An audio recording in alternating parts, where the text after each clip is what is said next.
to raise these numbers. But when it is questions to do with the public, Honorable Oundo, in your county in Busia, the question of CHPs, the question of the state of healthcare is a matter of concern to the people.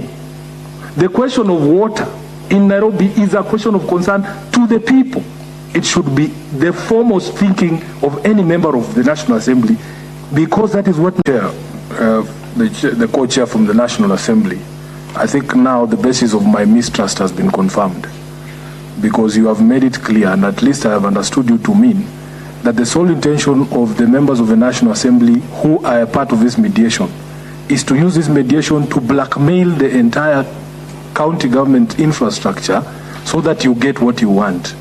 When the Constitution under Article 96 talks about us as a Senate being representatives of the county governments and their interest, it doesn't mean that I am the legal representative of the county governments or their lawyers. We are not their lawyers.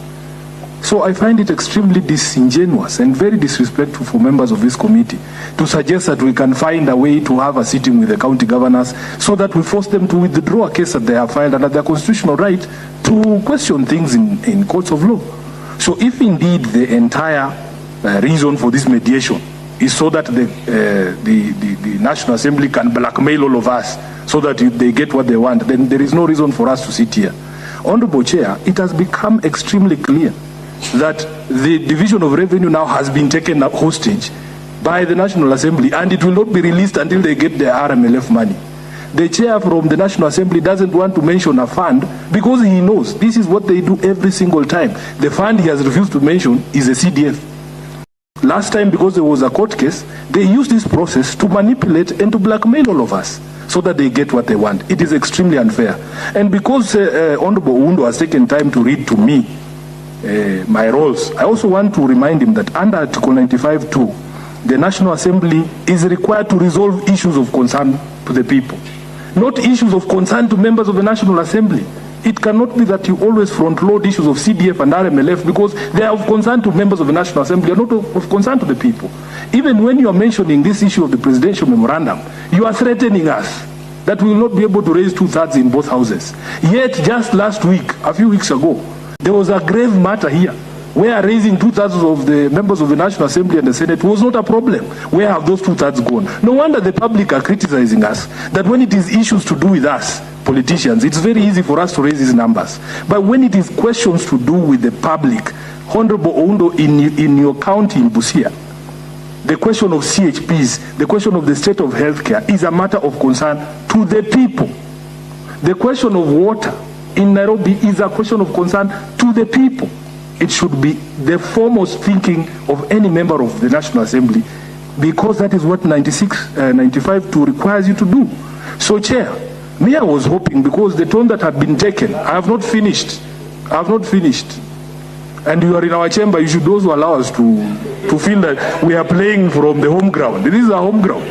Honorable Chair, let me finish. We are home ground, how do you not know?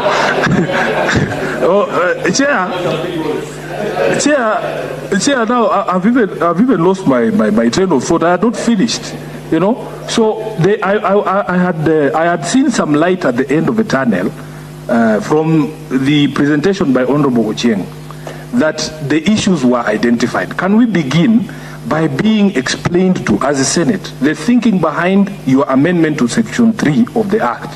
Why is it, as a principle now, as members of Parliament, can Parliament take a position and say, this is going to be the principle going forward? If there's a shortfall in national revenue, who should bear that responsibility? So that next year and the year after that is not an issue.